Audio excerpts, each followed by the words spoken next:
Sergio, estás? buen día. Aquí escuchando tu conversación con Elvis y por supuesto le envío un abrazo desde acá.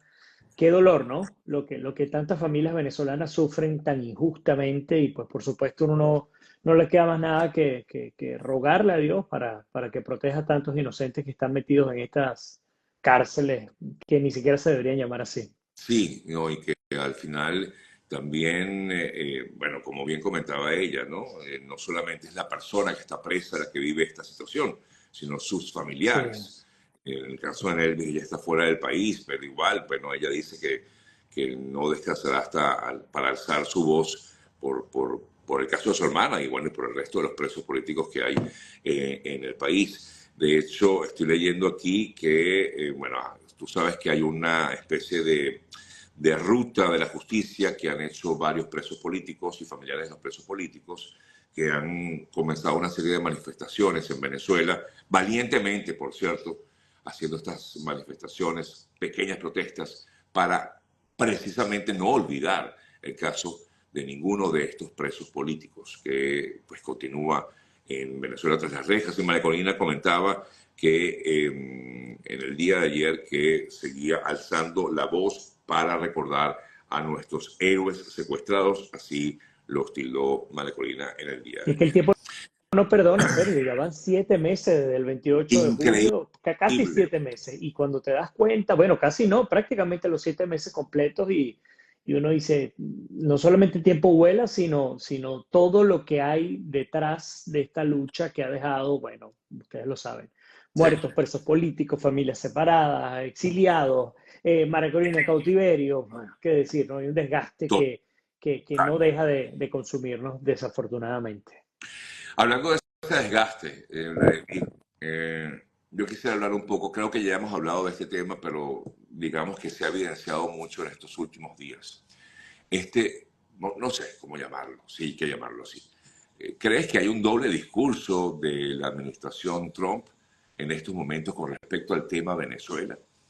Hay, por un lado, una versión que ha dado el propio Richard Grenell, quien recientemente dijo que el presidente Trump no tiene interés en hacer ningún cambio de régimen en Venezuela. Y en el día de ayer, en la Casa Blanca, a través de la secretaria de prensa, manifestaba que la posición del presidente Trump es que sigue siendo opositor al régimen venezolano. Te reitero, estamos frente a un doble discurso. Yo creo que no. A mí no me sorprende para nada la declaración de Grenell y tampoco de la secretaria de prensa, tampoco del propio presidente Trump.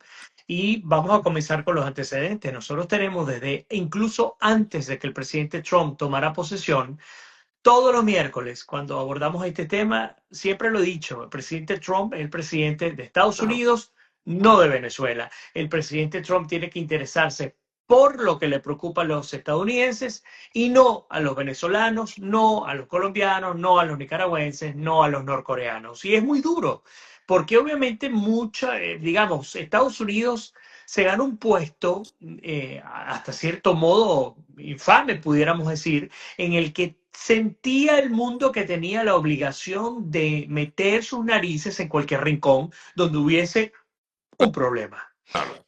Pero pues hay que ser prácticos. El presidente Trump ha venido primero a limpiar la casa, y no estoy hablando del tema migratorio, en términos generales, la cantidad de acciones que se están viviendo al minuto, ni siquiera al día, al minuto en Estados Unidos, de ninguna manera le permitirían al presidente Trump a poner a Venezuela como una prioridad, porque además, pensando en la larga lista de cosas que ya se están haciendo, definitivamente Venezuela no estaría ni en las primeras 5 páginas, por decir un ejemplo. Entonces, lo primero, Trump no es presidente de Venezuela, es presidente de Estados Unidos. Lo segundo, tú puedes ser opositor a un régimen, tú puedes estar en desacuerdo con un régimen, tú puedes incluso querer que ese régimen caiga, pero una cosa es esa y otra cosa es actuar para que eso ocurra.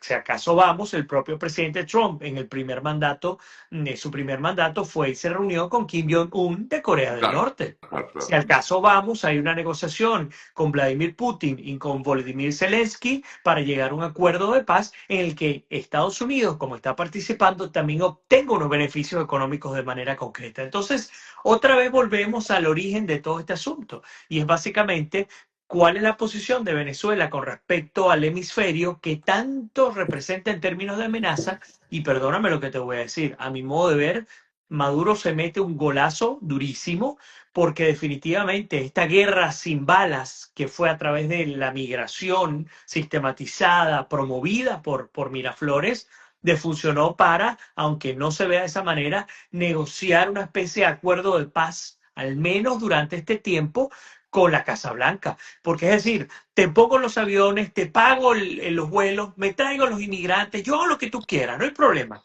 Nada más con decir eso y ganarse este tiempo extra, a mi modo de ver, es una victoria para el régimen de Maduro. Y te consulto, porque alguien por aquí comenta, si no tienen nada que decir de Venezuela, mejor no lo digan, Uh dice -huh. alguien por aquí. Realmente, ¿por qué sale entonces a relucir el tema Venezuela en el gobierno de Estados Unidos cuando realmente no hay ningún interés más allá de, como tú lo has dicho, de pues, nada, regresar a su país, a aquellos presos estadounidenses que de hecho todavía continúan algunos en Venezuela? Más allá de ese tipo de interés, ¿por qué hablar de Venezuela? Pero Bueno, sé que muchos de los periodistas le preguntan, ¿no? exacto. A los voceros. Comencemos por lo más obvio, Sí, sí, ¿no? Se habla de Venezuela porque alguien pregunta sobre Venezuela, eso es lo claro. primero. Lo segundo, nadie ha dicho que no hay interés sobre Venezuela. Nadie ha dicho que la Casa Blanca, sea administración Biden, sea administración Trump o sea la administración futura, no estén interesados con que Venezuela sea un país libre. Pero no por un concepto romántico de la libertad. Hay que bajarnos de esa nube. El tema de la libertad asignado a un país es directamente proporcional a las capacidades económicas de beneficio mutuo. Claro. Más nada, eso es. Entonces, en Venezuela, y es algo que yo he estado pensando durante estos últimos días, definitivamente habría que aplicar algo muy similar a lo que ha ocurrido con Ucrania. Fíjense lo que está pasando con Ucrania y con todo este escándalo. Bueno, el presidente Trump le dijo a Vladimir Zelensky, le dijo, mira, yo te ayudo a terminar esta guerra, pero tú me vas a entregar el 50% de los recursos naturales. Y bueno, Zelensky se puso histérico, se molestó, ¿cómo es posible? Palabras más, palabras menos, unos apoyaban, otros no. Finalmente Zelensky cedió. Y con el perdón de mis hermanos ucranianos, lo he comentado en privado y lo he comentado en público, ¿cuánto vale el recurso natural en manos de los ucranianos a tenerlo en las manos de los estadounidenses? Y seguramente más de uno me dirá, bueno, pero entonces eso es traición a la patria porque tú estás vendiendo tus recursos naturales. Y yo les digo, bueno, vámonos, Sergio, al caso de Corea, cuando hubo la guerra y se separó, Corea del Norte dominada por Rusia y China, Corea del Sur dominada por Estados Unidos. Corea del Sur es uno de los países potencia del planeta en tecnología, en cualquier cantidad de cosas. Entonces, yo prefiero arrimar el mingo al donde tengo que arrimarlo a irme con los peores postores. Entonces, para resumir, el concepto romántico de la libertad se tiene que acabar. Si alguien en algún momento, algún país va a sumar para la liberación del país de Venezuela, tiene que ser en función a cómo esto va a beneficiar a ese país. No porque se estén violando o no los derechos humanos, y es muy triste decirlo. Y mucho más cuando venimos de esta entrevista que hiciste tú ahorita con Nelvis hablando de su hermana Nélida. Es muy triste. Pero definitivamente ningún tercer país se va a meter porque tengamos presos políticos, porque tengamos políticos asesinados. Acaba de cumplirse un año del asesinato del ex capitán Ronald Ojeda en Chile, por ejemplo. Nadie se va a meter en Venezuela por eso. Nadie se metió en Cuba por todo lo que ocurrió. Y pues definitivamente aquí la única conclusión es seguir enfocándonos en cómo logramos internamente lo que siempre hemos dicho, la presión suficiente para que esta gente salga y externamente la convicción necesaria para que otros se sumen, entendiendo que van a obtener beneficios concretos desde el punto de vista económico, por Así ejemplo. es. Y mientras tanto, como comentabas hace rato, pues el régimen venezolano, pues, una vez más se sale con la suya, Vladimir. Es muy cruel. muy duro, pero a mi modo de ver sí, a mi modo de ver sí, hay que ser sincero. ¿Ustedes se acuerdan cuando, y tú Sergio, cuando hablábamos de la era del interinato de Guaidó, cuando lo veíamos él diciendo cosas que ya estaban casi que rozando la imaginación? Pues bueno, no podemos negarnos en este momento que eso es lo que está ocurriendo con Maduro. Maduro está tranquilo, entre comillas. Yo creo que ellos, y yo sigo insistiendo que el régimen tiene sus días contados, pero sí creo, como siempre lo he dicho, que la política no es estática, sino que es elástica. Sí creo que otra vez ganó un poco más de calma a dos vías. La primera, teniendo arrinconada a María Corina, teniendo un pueblo que se enchufa y se desenchufa en su Claro. debido momento en función a lo que está ocurriendo en el entorno, y teniendo un mundo que está mirando lo que está haciendo Trump más que mirándose a sí mismo. Ese para mí es un gran problema que beneficia a los regímenes de nuestro mundo. Eh, en todo caso, por ejemplo, el gobierno de Trump, a pesar de ver todo esto que acabas, digamos, de ilustrar, una líder de la oposición en clandestinidad, un presidente electo pues, en el mundo tratando de lograr apoyos, pareciera entonces que no le interesa al gobierno del presidente Trump. Entonces, esta situación, quiero decir, Bueno, eh, sí, es que el problema es que a ti te puede interesar un claro, tema. le interesa, pero dicen, no, yo no me meto en eso es asunto de ellos. Lo que pasa es que vamos a un tema de prioridad. Sí. Pónganse ustedes en los zapatos. Si a ustedes les tocara ser presidente de Estados Unidos, ¿qué deberían hacer? Sí, claro, Fíjense la velar por tu pregunta tan país. difícil, ¿no? No, claro, Y entiendo. yo lo primero que diría es definitivamente, si yo tengo un régimen en el hemisferio occidental que tiene secuestrados a ciudadanos estadounidenses, lo primero que tengo que hacer es sacarlos de ahí. Claro, claro, claro, Es claro. lo que pasa en ese país es problema de los ciudadanos de ese país, diría Ahora, yo como pero ¿cómo? presidente. Y te pregunto, Vladimir, porque este es uno de los temas que está, digamos, en el tapete. Entonces, ok, no, vamos a plantearlo de otra forma. Sí me importa lo que pase en ese país, pero al final cada quien tiene que resolverlo, pero tampoco debo alimentarlo ni debo apoyarlo de ninguna manera. Entonces tenemos el tema de Chevron, que ha salido nuevamente a relucir, donde se habla de que Chevron está oxigenando al régimen de Venezuela. ¿Cómo se permite que esto ocurra? Yo sé que tú lo has comentado en otras ocasiones, pero es bueno recordarlo. O sea, ¿cómo se permite que una empresa petrolera continúe oxigenando a un régimen que está haciendo lo que está haciendo, como es el caso de Venezuela, ¿no? Yo lo que creo que las figuras en conflictos como estos, las figuras entran y salen dependiendo del Sí, contexto y el momento que se está viviendo. ¿A dónde voy? El tema de Chevron es un tema que incluso ya se le ha preguntado al presidente Trump, y ha dicho que lo van a evaluar, que cómo es posible, que pero van hasta a dejar aquí. de comprarle Sí, petróleo, bla, bla, bla. Ustedes lo conocen, pero a dónde voy es, así como he dicho que la política no es estática, es elástica, y perdóname esta letanía que digo en todos tus programas, Sergio, también digo que lo que puedan escuchar o ver a simple vista de autoridades, por ejemplo, como la de la Casa Blanca, incluyendo el presidente Trump,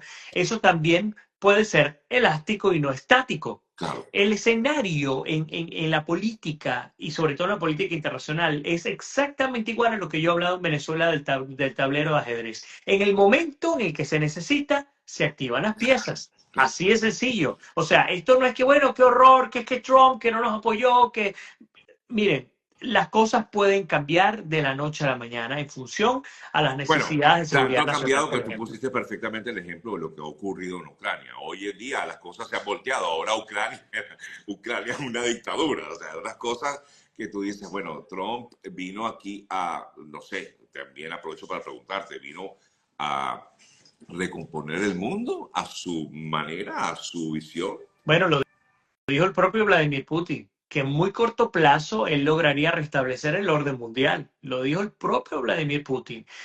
Yo no sé, Sergio, muy poco tiempo para darte una conclusión Sí, sobre una claro. pregunta tan difícil Sí, como la que me acabas de sí, sí, decir. sí, sí, sí. Lo que sí te puedo decir es que ayer yo lo comentaba con un colega y decía que, a mi modo de ver, el mundo está como una especie de choque anafiláctico en el que no se sabe qué va a pasar, ¿no? No hay un escenario claro ni en el mundo ni acá en Estados Unidos con tantos temas, ¿no? Con tanta polémica. Tú hablabas al comienzo de tu programa sobre este video que publicó el presidente Trump generado por inteligencia artificial hablando de Gaza. Explícame. No hay manera Yo de me quedé explicarlo, loco. no hay Yo manera de dije, ¿qué es entenderlo. esto? O sea, una cosa es que exista el video, pero que lo publique Trump. O sea, Sí, no entendí. Sí, es bastante claro. Yo entiendo que el presidente Trump siempre ha sido polémico, ¿no? Eso yo lo entiendo, pero detrás de ese video hay tantas más preguntas que respuestas, ¿no? Y así lo he visto con otras cosas. Entonces, ¿a dónde voy? Ayer, por ejemplo, y no voy a decir los nombres, pero ayer estuve conversando con un pool de abogados y estábamos hablando sobre este tema, sobre cuál sería el resultado de todas estas acciones, ¿no? Estas estrategias que ha planteado el presidente Trump. Y yo les decía, puede salir muy bien lo que está haciendo el presidente Trump, pero Oh, también puede salir muy mal. Entonces hay que esperar porque definitivamente esta vorágine ha sido tan agresiva en tan poco tiempo que en definitiva hay que esperar, yo no sé cuánto tiempo para ver cuál va a ser el resultado. Fíjate, es tan rápido para que ustedes tengan idea. Yo nunca había estado tan cansado como periodista como ahora. Y tengo años haciendo esto, pero les digo, aquí en Estados Unidos en mi vida había trabajado tanto como este mes. Ayer, por ejemplo, no, yo me yo siento en sacaba, octubre, yo me siento en octubre, yo siento que ya han increíble. pasado 9, 10 meses del año, no llegamos ni al segundo Y completo. no te alcanza Ajá, las 24 horas, pero fíjate ajá. ayer, por ejemplo, mientras estaba estudiando la medida que habían lanzado a las 9 de la noche del lunes de CBP One y del parol para aquellos que ingresaron por la frontera y entender qué era, si podían montarse en el avión, si no podían montarse. Y esa era mi historia preparada para ayer en la noche. Eran las 7 de la noche, ya tenía todo el día estudiando y trabajando, y entrevistando, y resulta que aparece otra medida más en menos de 24 horas en la cual se habla de este nuevo registro para los inmigrantes indocumentados. Entonces, a donde voy es que es tan violenta la capacidad de acción, insisto, que el resultado aún está por medirse, sea para bien o para mal. Todos estamos apostando que sea para bien. Todos queremos que sea para bien porque esto nos beneficia absolutamente a todos. Pero si algo me da la impresión que está caracterizando no solamente a Estados Unidos, sino al mundo en general con estos cambios, sería la palabra incertidumbre. Claro, Incertidumbre totalmente. porque es tan violento y tan rápido todo que hay que esperar, hay que tratar de tener esa calma que yo les hablaba cuando María Corina Machado para el 28 de julio, ahora se las traslado hasta acá. Hay que tener cierta calma, no hay que salir corriendo, hay que escuchar y hay que tener cuidado a la hora de reaccionar. Lo que está pasando con Venezuela, ¿quiere decir que Estados Unidos no apoya la libertad? Para nada.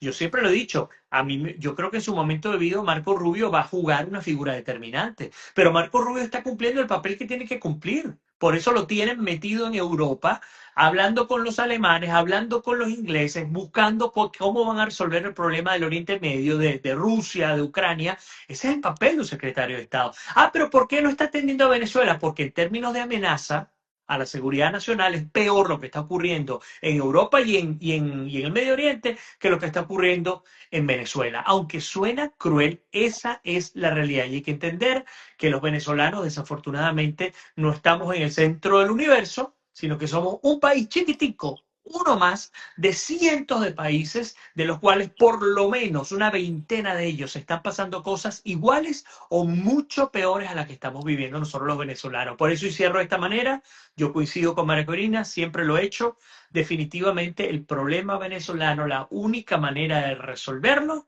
es a través de la acción de los venezolanos y no esperando a superhéroes que vengan a rescatarnos. Hablando de superhéroes, por aquí preguntaban, ¿y qué pasó con Ya Casi Venezuela? ¿Fue un fiasco más, un engaño más, una estafa más? Preguntan, ¿no? Algunos de los que están conectados aquí. No, definitivamente no lo fue. Si fuese así, María Corina estuviera muy No, cómoda y hace rato pudo haberlo estado, no, muy no, cómoda en cualquier lugar, ¿no?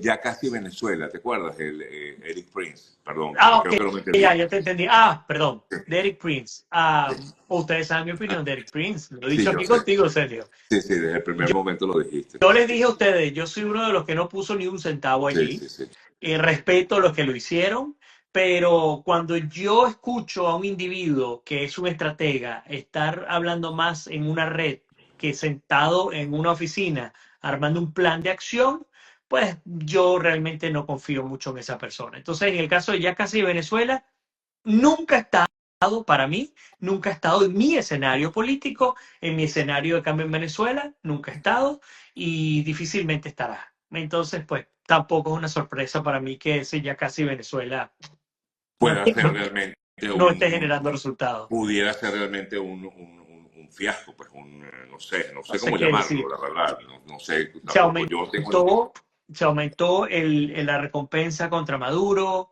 se recogió dinero, se ha hablado mucho de que estas supuestas estrategias, se ha amenazado 1000 veces a Maduro y yo creo que todo ha terminado en una especie de campaña digital tratando de meter presión, que no ha generado resultados. Esta gente tiene la piel curtida, esa es la realidad. El régimen venezolano está acostumbrado a recibir ataques. Es un régimen que tiene un entrenamiento excepcional por parte de regímenes como el cubano y el ruso también y otros más.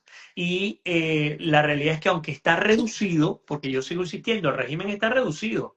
O sea, Maduro no puede salirte como años atrás a cualquier esquina de Venezuela a hacer una payasada, no puede hacerlo ya. Ahora, pero el hecho de que no puede salir quiere decir que entonces ya el tipo ¿ya está haciendo las maletas? No. Así ocurrió con Bashar al-Assad, que no podía ir a la esquina tampoco y estaba metido en su palacio. Así lo está haciendo Maduro. Y yo coincido con Grenell cuando él dice ya es un regalo en sí mismo el hecho de que haya ido a Venezuela. Yo también coincido con eso. Y fíjense que Grenell, un tipo profundamente práctico, lo decía según lo que dijo en la entrevista. Bueno, yo sé que ustedes me están grabando y que todo este cuarto está lleno de cámaras y ustedes lo van a utilizar, así que yo no te voy a ofrecer nada, no voy a visto aceptar tu lista de la presencia peticiones. aquí y ya te Aquí tienes ayudo. tu regalo, que me tomen una foto contigo. Y ojo, yo creo en él y creo en la practicidad del gobierno de Trump en ese sentido. Ah, que ahorita lo están diciendo, señores, entendamos y aprendamos a leer entre líneas. Yo estoy seguro e insisto que Estados Unidos y que el resto del mundo no van a ser determinantes para la salida del régimen de Maduro. Está en nuestras manos como venezolanos, pero sí estoy seguro que en el momento correcto, países como Estados Unidos, si la jugada está dada, van a entrar a patear la pelota también. Eso es importante que lo entendamos así. En la práctica, estamos viendo lo que está ocurriendo con Gaza, estemos de acuerdo o no, estamos viendo lo que está ocurriendo con Ucrania, estemos de acuerdo o no. En el momento oportuno, si es necesario, entra en la jugada de Estados Unidos también, Sí, al final, bueno, Estados Unidos juega, como ya tú has comentado desde el principio, para sus propios beneficios, buscando sus propios beneficios, ¿no? como cualquier Y él, país. como en cualquier país, claro, por supuesto. Y beneficio en este momento de Estados Unidos con Gaza, ya, bueno, ahí él tendrá sus intereses, igual tendrá los intereses que tiene en Ucrania, que también los has comentado, igual como lo que pasa en toda Latinoamérica, los intereses que tiene. Que si sigue un régimen o no, bueno, eso es decisión, creo que es lo que da a entender el gobierno de Trump, es decisión de cada país, ¿no? Es muy complicado. Fíjense que No, el otro es día, bastante complicado y no es fácil, sobre todo cuando uno viene de un país de los que está precisamente perjudicado, ¿no? Con tú todo te esto. acuerdas en serio cuando, exactamente, porque cuando hemos hablado nosotros del tema de la capacidad o de la amenaza real, de la percepción de amenaza real internacional o nacional, cuando el régimen se siente arrinconado, ustedes ven cómo actúa en consecuencia, libera presos políticos o rehenes, hace esto, hace lo otro, pero la realidad está en que internacionalmente la capacidad para actuar también es limitada. Vamos al caso de Brasil. Lula, que es un presidente de izquierda, sumamente criticado, rechazado por la población brasileña, bla, bla, bla, y ustedes lo conocen la historia, él se levantó, el salzó en contra de Maduro, digamos, con sus bemoles, ¿no? Pero él rechazó todo este atropello en función al robo electoral del 28 de julio. Pero hay personas que ya están criticando a Lula porque ya ha anunciado que van a volver a comprar energía o electricidad a Venezuela para surtir al estado de Roraima, que es al norte de Brasil. Y yo otra vez vuelvo a hacerles la pregunta como lo hice sobre el tema de Estados Unidos. Si ustedes fuesen Lula, si ustedes fuesen el presidente de Brasil y tienen que abastecer de energía, de electricidad a todo un estado de su país, ustedes no van a comprarle la energía al vecino, sea quien sea, Claro, y dejar a su gente sin electricidad porque es que el vecino es esto o lo otro. Olvídense. Olvídense. Si nos vamos al caso de Estados Unidos y Cuba, que casi que uno se puede montar en un kayak y termina en La Habana metido, 65 años de dictadura y ahí están. Entonces, entendamos que la geopolítica internacional en la práctica es totalmente distinta al tema diplomático, que a mi modo de ver no hay cosa peor que el cuento diplomático y que las organizaciones internacionales bueno, para usted de contar, porque termina todo en acuerditos y en papelitos. Por eso es que, aunque yo entiendo y valoro la gira del Mundo González, a mi modo de ver, eso, como ha ocurrido en oportunidades anteriores, no genera resultados, al menos de manera contundente, para salir No, del no, no, no, régimen para nada, de Maduro. para nada. Efectivamente es que hemos visto que no hay resultados como tal. No sé, yo no los veo tampoco. ¿No? Sé que está intentando lograr apoyos, pero al final apoyos para qué? O sea, para regresar al país. Otra vez, las grandes dudas, ¿no?, que hay en torno a, por ejemplo, me encantaría ver si hay un replanteamiento por parte de los expresidentes de América Latina para esta lucha, porque ellos sí estuvieron muy activos con este tema de Venezuela, pero aún ni siquiera ellos lograron terminar lo que habían comenzado, y no los estoy culpando, insisto. En el caso de María Corina, afortunadamente, aún la tenemos, digamos, una de las cosas que me gusta de lo que ha ocurrido con ella es que aunque ha pasado todo este tiempo, la gente la cuida, la gente la Claro, quiere, la gente respeta lo que ha venido haciendo, y no ha ocurrido lo que sucedió con Capriles, con Leopoldo, con Guaidó, y para ustedes contar, la lista es larguísima, ¿no? Donde pasan de un amor al odio en 2 días. En el caso de María Corina ha habido un respeto y un entendimiento de que lo que no se ha logrado, no se ha logrado no porque nos engañaron en la oposición hablando de María Corina, sino porque sencillamente no se logró por la vía del régimen, no se logró lo que se quería, que era que las bases, sobre todo militares, se dieran. Y otra vez la gran pregunta a los militares venezolanos: ¿qué hay que hacer contra ustedes? Fíjate lo que estoy diciendo, no con ustedes, contra ustedes, para que una buena vez por todas se pongan del lado del pueblo. Porque lo hemos tratado de hacer con ustedes y hasta ahora no responden. Entonces, ¿qué? Las estrategias tienen que ir en contra de ustedes, no del régimen, claro. de ustedes, para que ustedes actúen en consecuencia, porque son los que tienen la obligación definitivamente y la gran responsabilidad definitivamente de poner orden en este desastre. Los grandes responsables detrás de esto son los militares, porque son los que dejan que la dictadura haga lo que le dé la gana. Y sí, la dictadura fue una dictadura militar cuando Chávez entró, pero en este momento no es una dictadura militar. Entonces, yo sé que el guión de Fidel Castro funcionó. Hay que corromper a todos los que forman parte del poder para que, en el caso negado de que ellos se pongan en contra de ti, tú tengas un expediente listo para destruirlos. Yo entiendo eso, que les esté pasando a ustedes como militares, pero me pregunto, ¿tiene que pasarles algo peor aún para que puedan responder? Porque ya a los venezolanos nos ha pasado todas las calamidades que hemos podido vivir. Bueno, así es, Vladimir. Lamentablemente es lo que está pasando y es la realidad de lo que ocurre en Venezuela. Y efectivamente los militares, pues no sé, han colocado por encima intereses personales al interés nacional como tal. ¿No?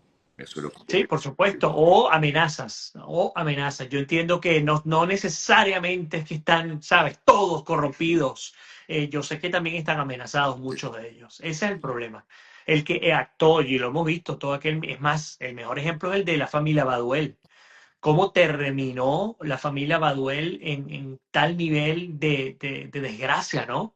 Gente que era muy cercana a Chávez, en Baduel, compadre de Chávez, y miren dónde terminó todo. Y es muy triste porque es gente buena, hemos hablado con los hijos de Baduel, pero es gente que es víctima de toda una realidad, un sistema que los terminó acorralando. Y por eso que insisto, no todos necesariamente están actuando en función a los dólares, también están actuando en función a las amenazas que han recibido. Pero definitivamente, cuando se actúa en masa, se logran objetivos concretos. Y es lo que yo creo que no termina de ocurrir en Venezuela, porque o sale la gente a la calle y son atacados por los militares, o salen 3 o 4 militares y no son apoyados por su gente, o salen personas que forman parte del régimen de Maduro y terminan siendo apresados, todos de manera sincrónica saliendo. Qué difícil y es unirnos a todos, y ojalá y eso lo pudiéramos conseguir. Qué difícil y qué cuesta arriba ha sido Así todo. es. Muy, muy, muy, muy, muy fuerte. Y tú, de verdad, sacando cuentas, sí, efectivamente, ya han pasado 7 meses del proceso electoral del 28 de julio. Siete Correcto. meses. Y en 2 segundos ya llegamos al año y pues todo pues aparentemente continúa igual. No sabemos qué es lo que va a ocurrir. Y Pero espérate que bueno, en un mes ya tenemos, en un mes ya tenemos, vamos a estar metidísimos en la discusión de que si se vota, que si no se vota, y otra vez exacto, se vuelve exacto. a dar como un reloj de cocina, ¿no? Terminó y otra vez, ¡rrr! Vámonos otra vez. Quién sabe cuánto tiempo más. Es una desgracia. Y yo sé que suena caprichoso viniendo de una persona que no es María Corina Machado y que no está en Venezuela. Yo entiendo cómo suena antipático lo que estoy diciendo. Y a mí me duele decirlo. Pero es la realidad. Es un reloj que plin sonó y otra vez vamos a activar unos cuantos minutos más. Agradecido, mi querido Vladimir, como siempre. Bueno, te mando un fuerte abrazo, seguimos en contacto. Otro Y gracias. para ti, Sergio. Feliz día y que Dios me los bendiga. Y bueno, ¿Cómo, cómo- seguimos luchando.